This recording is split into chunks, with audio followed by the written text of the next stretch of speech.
16 বছরে ডিজিএফআই এবং এনএসআই যা যা করছে তার প্রত্যেকটা কাজের হিস্সা দিতে হবে জনগণকে। খোদার কসম, বাংলাদেশে আর কোনো এরশাদের জন্ম হবে না, নিশ্চিত থাকেন আপনারা, কোনো এরশাদের জন্ম হবে না। মিলিটারি ফোর্স, আর্ম ফোর্সেসকে তাদেরকে পাবলিকলি স্টেটমেন্ট দিয়ে ক্ষমা চাওয়া উচিত জাতির কাছে। অলমোস্ট সব সার্ভিং অফিসার দেখে বিশাল বিশাল পেট, এত মোটা মোটা অফিসার দিয়ে আপনি যুদ্ধ করবেন কিভাবে? আমাদের দিল্লির দাসীরা মনে করে থাকে এখানে এরশাদের মতো আবার কোনো গোলাম তৈরি করবে, তাদেরকে আমরা এখনই হুঁশিয়ার করে দিচ্ছি। বাংলাদেশের ইতিহাসের এই যে নৃশংসতম ফ্যাসিবাদী শাসন দেখলাম, তার প্রথম গণহত্যার শিকার হচ্ছে আমাদের আর্ম ফোর্সেস, এবং চারটা বাহিনী, টেকনিক্যালি আর্ম ফোর্সেসের 3টা বাহিনী এবং বিডিআর।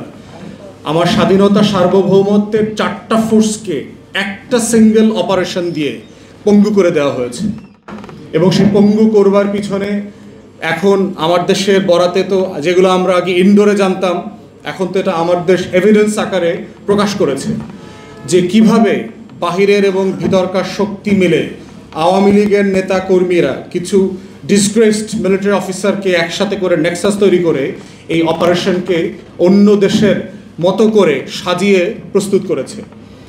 এবং এই বাস্তবতায় যেটা হয়েছে, পরের 16 বছরের যে ফ্যাসিবাদী শাসন, সেটা করাটা অনেক সহজ হয়ে গেছে। এবং আমরা দেখেছি যে আমাদের ডিজিএফআই, এনএসআই এর মধ্য দিয়ে র্যাব যে কিলিং মনস্টারে পরিণত হয়েছে, যেখানে আর্ম ফোর্সেসরা লিড দিয়েছে, এবং আমরাও এটার হুমকির মুখে কন্টিনিউয়াসলি ছিলাম, কন্টিনিউয়াস ফোনের থ্রেটের মধ্যে ছিলাম, কন্টিনিউয়াসলি এখানে যাওয়া যাবে না, ওখানে যাওয়া যাবে না, বাড়ির সামনে পিছনে ঝামেলা, এগুলোর থ্রেটের মধ্যে ছিলাম এই ফ্যাসিবাদী আন্দোলনের সময় যখন আমরা রাস্তায় ছিলাম। তো সেই জায়গাতে আর্ম ফোর্সেস দুর্বল হওয়ার সাথে আমার শুধু একটা ফোর্স দুর্বল হওয়ার প্রশ্ন জড়িত না, এটার সাথে আমার সভরেন্টি, আমার ফ্রিডম, আমার ডেমোক্রেসি, আমার রুল অফ ল, আমার গভর্নেন্স, আমার পলিটিক্যাল স্ট্রাগল, প্রত্যেকটা স্ট্রাগলের সাথে এই লড়াইটা জড়িয়ে গেছে। এবং জড়িয়ে গেছে বলেই আমরা দেখলাম যে তারেক আহমদ সিদ্দিকের মতো একটা কিলার মনস্টারকে এখানে দায়িত্ব দেওয়া হয়েছে এই ফোর্সগুলোকে কীভাবে ডিস্টেবিলাইজ করে দেওয়া যায়, এবং কত সিলি রিজনে করেছে। হিজবুত তাহরির বের করা, জামাত বের করা, শিবির বের করা, দাড়িওয়ালা বড় দাড়ি কেন রেখেছে, টাকনুর উপরে কাপড় কেন পরে, এত অল্প বয়সে কেন হজ করতে গেছে। আমি আশ্চর্য হয়েছি যখন অফিসারদের এইসব বক্তব্য শুনেছি, আমাদের বোনদেরকে যে সকল কারণ বলেছে। এবং পিএনজি এটা তো বুঝতামই না, আপনাদের ব্যাখ্যা করবার আগে আর কি, যে ফোর্সেস অফিসাররা এক কাপড়ে বাড়ি চলে গেছে, তাদেরকে পেনশন দেওয়া হয় নাই, বেতন দেওয়া হয় নাই, তাদের যে আবাসন সুযোগ সুবিধা পাওয়া, তারপরে তাদের যে হাসপাতাল সুযোগ সুবিধা পাওয়া, যদিও এটা ডিফারেন্ট আলোচনা যে রাষ্ট্রীয়ভাবে ডিভাইসিভ সুযোগ সুবিধা কাউকে দেওয়া উচিত কিনা, সে আলোচনা ভিন্ন আলোচনা, কিন্তু আপ আনটিল নাও যেটা এন্টাইটলমেন্ট, সেই এন্টাইটলমেন্ট থেকে তাদেরকে বঞ্চিত করা হয়েছে। এবং এই বঞ্চিত করবার মধ্যে যেটা হচ্ছে, অনেকে পেনশন পান নাই। আপনারা তো একটা অফিসার্স জায়গাতে আছেন, আমার সাথে শত শত সিপাহীরাও এসে দেখা করেছে, বিভিন্ন ফোর্সের সিপাহীরা, এবং তাদের জন্য আমার কথা বলাটার একটা অব্লিগেশন আছে। এবং এই সিপাহীদের উপর যে নির্যাতন করা হয়েছে, অফিসে এসে এই সিপাহীরা জামা খুলে তাদের উপর টর্চার দেখিয়েছে, শরীরের বুকে পিঠে হেন কোনো জায়গা নাই যে তার অত্যাচারের নির্যাতন নাই, তার হাতে পায়ে এই লেভেলের টর্চার করেছে, এবং কোনো কারণ ছাড়া, কোনো কারণ বলে নাই, যে সিম্পলি পোশাক থেকে এক কাপড় উঠায় নিয়ে চলে গেছে। শত শত হাজার হাজার অফিসারকে করেছে, সোলজারদেরকে করেছে। তাহলে এই যে একটা ফোর্স, যার প্রশ্ন হচ্ছে ডিগনিটির সাথে একটা মানুষ মৃত্যু দেবে, তার জীবনটা দিয়ে দেবে দেশের জন্য, এটার পূর্ব শর্তই হচ্ছে ডিগনিটি, মর্যাদার প্রশ্ন থাকতে হবে এখানে, যে এটা দিলে পরে আমার সম্মান বাড়বে রাষ্ট্রের কাছে, আমি বীর হব, আমাকে শহীদের মর্যাদা দেবে, আমার ফ্যামিলি সেফ অ্যান্ড সিকিউর থাকবে বাই দ্য স্টেট। সেই ডিগনিটিটা পর্যন্ত এই ফোর্সের অফিসারদের কেড়ে নেওয়া হয়েছে, সোলজারদের কেড়ে নেওয়া হয়েছে। এবং শুধু তাই না, অফিসাররা না হয় আপনাদের র্যাঙ্ক অ্যান্ড ফাইল আছে, আপনারা পরিচয় দিতে পারেন, স্ট্যাটাস আছেন, সিপাহীদের অবস্থা দেখলাম অমানবিক জীবনযাপন করছে, কোথাও চাকরি পায় না এখন। কারণ ইন্টেলিজেন্স রিপোর্ট যখন ভেরিফিকেশনে আসে, তাদেরকে ওখানে রিপোর্ট দেখায় যে তারা ডিসগ্রেস সোলজার ছিলেন, কোথাও চাকরি পাচ্ছে না। এবং বিভিন্ন জেলায় আমি যখন সফরে যাই, বিডিআর থেকে, বিভিন্ন ফোর্স থেকে অফিসাররা, সোলজাররা আসে, সিপাহীরা আসে, জওয়ানরা আসে, এসে তাদের কষ্টের কথা আমাদের শুনতে হয় ঘন্টার পর ঘন্টা ধরে। তো এই যে একটা বাস্তবতা তৈরি করেছে, সেই বাস্তবতাটা কিন্তু আমরা প্রধান উপদেষ্টাকে বুঝায় বলেছি, দিস ইজ হোয়াট হ্যাপেন্ড। এবং আপনারা দেখেন যে আমরা আগস্ট সেপ্টেম্বর থেকে কন্টিনিউ এটা বলবার পরে উইথ মাচ রিল্যাক্টেন্স যে তারা এই রিসেন্টলি পিলখানা গণহত্যার বিচার করবার, তদন্ত করবার জন্য একটা কমিশন করেছে, এবং আমি ইন্টারনালি জানি কোনো ফোর্স এটার পক্ষে মতামত দেয়নি, সকল গোয়েন্দা সংস্থা এটার বিপক্ষে মতামত দিয়েছে। তাহলে একটা রাষ্ট্র কিভাবে করাপ্ট শুধু হয় নাই, যে সে একটা মনস্টারাস এস্টাবলিশমেন্ট তৈরি করেছে, একটা ফেক ডিপ এস্টাবলিশমেন্ট তৈরি করেছে রাষ্ট্রের উইদিন দ্য ইনস্টিটিউশনস, যেটার মধ্য দিয়ে সে নিজেকে কারেকশন পর্যন্ত করতে চায় না, সে নিজেকে ক্রিটিক করতে চায় না, রিভিউ করতে চায় না, সে আবার নতুন করে রাষ্ট্রের ফোর্স হইতে চায় না, সে গণতন্ত্রের ফোর্স হইতে চায় না, সে সফরেনিটির ফোর্স হইতে চায় না, সে লুকাইতে চায়। এটা লুকাইতে চাওয়ার বৈশিষ্ট্য কিন্তু একটা আওয়ামী ফ্যাসিবাদের বৈশিষ্ট্য। দেখবেন গত 5 বছরে এই কোনোলা Spencer from at the top এবং বটম পর্যন্ত দেখবেন কোনো মানুষ রিগ্রেট করে নাই, অনলাইনে অফলাইনে কোথাও নাই। এবং এই বাটপাটদের অনেকে আমাদের এখন পার্টি অফিসে ইমেল করে। রিসেন্টলি একটা ইমেল পাইছে আওয়ামী লীগের এক নেতার কাছ থেকে, সে বিশাল ইমেল টিমেল করে বোঝানোর চেষ্টা করতেছে যে আগামী দিনের গণতান্ত্রিক রূপান্তরের জন্য আওয়ামী লীগ কী অবদান রাখতে পারবেন, এবং সেক্ষেত্রে আমরা রাজনৈতিক দলগুলো কিভাবে এই রূপান্তরের কাজে স্ট্রাগলে একসাথে কাজ করতে পারি। মানে ফ্যাসিবাদ মানে কোন লেভেলে দেখেন, মানে ওইটাতে পশুর দল না হইলে এই লেভেলে নির্লজ্জ হইতে পারে না 5 মাসের মধ্যে। এবং দেখলাম যে এটা একটা ভেরি ভেরি আনপ্রফেশনাল ইমেল করছে। 2তে আপনার সকল পলিটিক্যাল পার্টির ইমেল অ্যাড্রেস দেখলাম, সব পলিটিক্যাল পার্টির কাছে সে ইমেল করছে। এখন আমি ভাবতেছি যে উত্তর দেওয়া উচিত কিনা, আপনারা মতামত দিতে পারেন যে আমরা পার্টি থেকে উত্তর দেবো কিনা। তো এই লেভেলের একটা নির্লজ্জ থাকিস মানে অর্গানাইজেশন, তাকে সে আসলে অর্গানাইজেশনের ডেফিনেশনও পারি কিনা, মাফিয়াস, আমি তাদেরকে সিসিলিয়ান মাফিয়াস বলি, ড্রাগ কার্টেলের মতো অর্গানাইজেশন, তারা রিগ্রেট পর্যন্ত করছে না।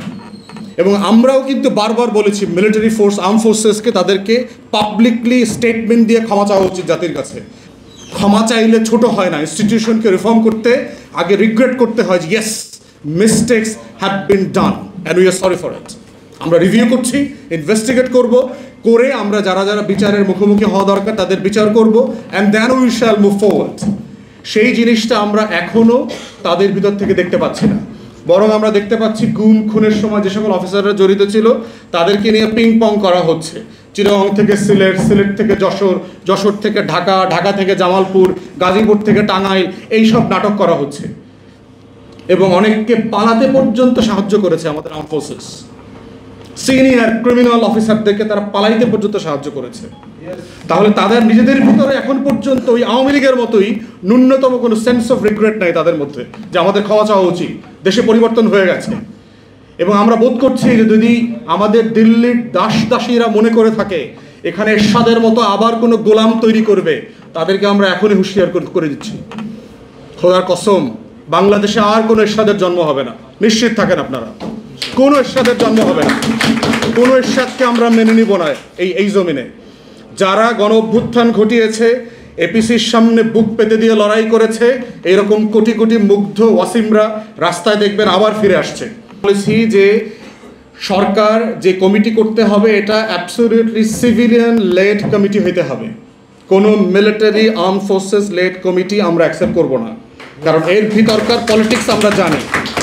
আপনারা আমাদেরকে তাল গাছ দেখাবেন আর ওই তাল গাছ আমরা নারিকেল মনে করে খাবো, ওই দিন এখন আর নাই বাংলাদেশে। বাংলাদেশে আর্ম ফোর্সেসের উপরে জুলুম হয়েছে, সিপাহী জওয়ানদের উপরে জুলুম হয়েছে। এই জুলুমের ইনভেস্টিগেশন করবার জন্য absolutely civilian led business committee হইতে হবে, এবং তার টার্মস অফ রেফারেন্স পলিটিক্যাল পার্টির সাথে, স্টেক হোল্ডারদের সাথে, এবং আরও যারা আছেন আর্ম ফোর্সেসের যারা মজলুম অফিসার আছে তাদের সাথে পরামর্শ করে টার্মস অফ রেফারেন্স ঠিক করতে হবে। থার্ড আর একটা জিনিস আমি বলে শেষ করে ফেলি, সেটা হচ্ছে বিজনেস। সেনাবাহিনীগুলোকে যেভাবে করাপ্ট করা হয়েছে বিজনেস করতে দিয়ে একটা বণিক সমিতি তৈরি করেছে, মনে হয় যে একটা প্যারালাল এফবিসিসিআই আছে এখানে আর্ম ফোর্সের ভিতরে। দুধের ব্যবসা করে, গরুর ব্যবসা করে, ছাগলের ব্যবসা করে, সরের ব্যবসা করে, সরের ভিতরে ধান পাট লাগায়। This is not the business of the arm forces. Come on, this is not the business a country has set up for the sovereign forces. এগুলোর জন্য তো ফোর্স তৈরি করা হয় না। ব্যবসা করতে চাইলে উদ্দিক হইলে আইসা আমাদের মতো লুঙ্গি গামছা পয়রা ব্যবসা করেন, মোস্ট ওয়েলকাম, কোনো সমস্যা নাই। কিন্তু উর্দি পয়রা দেশের সভরেন্টি রক্ষা করতে পারবেন না, কিন্তু ব্যবসা করবেন, হইতে পারে না। সো সিদ্ধান্ত নিয়ে এই একটা নতুন রিভিউ করা দরকার, কিভাবে এই বিজনেসগুলোকে সিভিলিয়ান ট্রান্সফরমেশন করা হবে। মিলিটারি কোনো বিজনেস করতে পারবে না। কোনো আর্ম ফোর্সেস, কারো কোনো ব্যাংক থাকবে না, আনসার হোক, পুলিশ হোক, কারো কোনো ফোর্সের কোনো প্রতিষ্ঠান থাকতে পারবে না। রাষ্ট্র ব্যবসা করবে, সিভিলিয়ানরা ব্যবসা করবে, যার জীবন দেওয়ার জন্য যার চাকরি সে ওইটার জন্যই শুধু কাজ করবে। This is the highest professionalism expected out of the forces. So আমরা ইন্টারিম অ্যাডমিনিস্ট্রেশনকে বলছি যে রিফর্মগুলো করা দরকার, এজেন্সিগুলো সিরিয়াস রিভিউ করা দরকার। আমাদের ডিজিএফআই, এনএসআই যা কাজ করেছে, তাদের অফিসাররা যা করেছে, তাদের এখতিয়ার ছিল কিনা। আমি যতটুকু জেনেছি যে ডিজিএফআইয়ের নাকি এখন পর্যন্ত কোনো ওয়ার্কিং প্রোটোকল নাই। আসলে আপনি একটা ফোর্স মনস্টার বানায় দিচ্ছেন, তার কোনো প্রোটোকল নাই, তার অডিট হচ্ছে না, তার কাজের রিভিউ হচ্ছে না। এই রাষ্ট্র কীভাবে চলবে? রাষ্ট্র কীভাবে অ্যাকাউন্টেবল হবে? এই রাষ্ট্র কীভাবে রিপাবলিক হবে? এই রিপাবলিকের জন্মদাতা তো আপনারা ছিলেন, আপনারাই তো সেক্টরে যুদ্ধ করে এই দেশকে স্বাধীন বানানোর পর তাকে আবার দৈত্য বানানোর কাজ আপনারা কেন করছেন? তাহলে রিপাবলিক ক্যারেক্টার বানানোর পারপাসই হচ্ছে যে রাষ্ট্রকে, প্রতিষ্ঠানকে অ্যাকাউন্টেবল করতে হবে। তাহলে 16 বছরে ডিজিএফআই এবং এনএসআই যা করছে তার প্রত্যেকটা কাজের হিস্সা দিতে হবে জনগণকে। কারণ আমরা যারা রাজনৈতিক কর্মী ছিলাম আমরা জানি তারা কি করেছে। শুধু আর্ম ফোর্সেসের অফিসারদের উপর তারা জুলুম করে নাই, তারা গণহত্যার অ্যাক্টিভ ফোর্স ছিল বাংলাদেশে গত 16 বছর। হেন কোনো অন্যায় নাই যা আমরা আর্ম ফোর্সেস করে নাই। বলবেন আমাদেরকে উপর থেকে বলছে, উপর থেকে বললেই কি আপনাকে করতে হবে? কনসিয়াসনেস অবজেকশনের জায়গা ছিল না আপনাদের অফিসারদের? প্রমোশনের জন্য, প্লট ফ্ল্যাটের জন্য রাতের নির্বাচন করে দিয়েছেন এই সকল অফিসাররা। পুলিশ আর সেনাবাহিনী মিলে রাতের ভোটে নির্বাচন করে গাড়ি বাড়ি লক্ষ টাকা, 50 লাখ টাকার চেক, 35 লাখ টাকার চেক পাইছেন। এইভাবে ম্যাটেরিয়ালিজম দিয়ে আমার আর্ম ফোর্সেসকে করাপ্ট করে ফেলছে। রুটি খাওয়া বন্ধ করে দিয়ে ভাত খাওয়াই দিচ্ছে, এখন দৌড়াইতে পারেন অফিসাররা। অলমোস্ট সব সার্ভিং অফিসারের দিকে বিশাল পেট। এত মোটা অফিসার দিয়ে আপনি যুদ্ধ করবেন কিভাবে? ঘুম থেকে উঠে হাঁটে নাদুস করে মনে হয় যে ক্যাটওয়াক করতেছে। একটা ফিজিক্যালি আনফিট করে দিয়েছে, মেন্টালি আনফিট করেছে, ডিগনিটি কেড়ে নিয়ে গেছে, ম্যাটেরিয়ালিস্টিক বানিয়ে দিয়েছে। These are not the exact signs of A military who can save the country and the nation. কখনো পারবে না। এটা একটা স্যাক্রিফাইসিং ফোর্স হইতে হবে। জীবন দিতে পারে কারা? পুঁজিবাদী লোকরা। বস্তুবাদী লোকরা জীবন দিতে পারে না, এটা হয় না। পুঁজিবাদীরা খালি এনজয় করে, লাইফ এনজয় করে। তা আবার আর্ম ফোর্সেসগুলোকে পুঁজিবাদী বানাই দিচ্ছে, বুনিয়াদ বানাই দিচ্ছে। সো আমি বিশ্বাস করি যে একটা টোটাল হোলসেল রিফর্ম হওয়া দরকার। এই রিফর্মের মধ্য দিয়ে যে সেকেন্ড রিপাবলিকের আকাঙ্ক্ষা তৈরি হয়েছে, সেই আকাঙ্ক্ষাকে কিভাবে করব একটা অ্যাকাউন্টেবিলিটির মধ্য দিয়ে, ইনসাফের ভিত্তিতে, গ্র্যাজুয়াল প্রসেসে, যেন আমার কোনো জিনিস কম্প্রোমাইজ না হয়, আমার চেঞ্জগুলো যেন অ্যাব্রাপ্ট না হয়, সেটাকে মাথায় নিয়েই আমাকে এই পরিবর্তনগুলো আন্ডারটেক করতে হবে।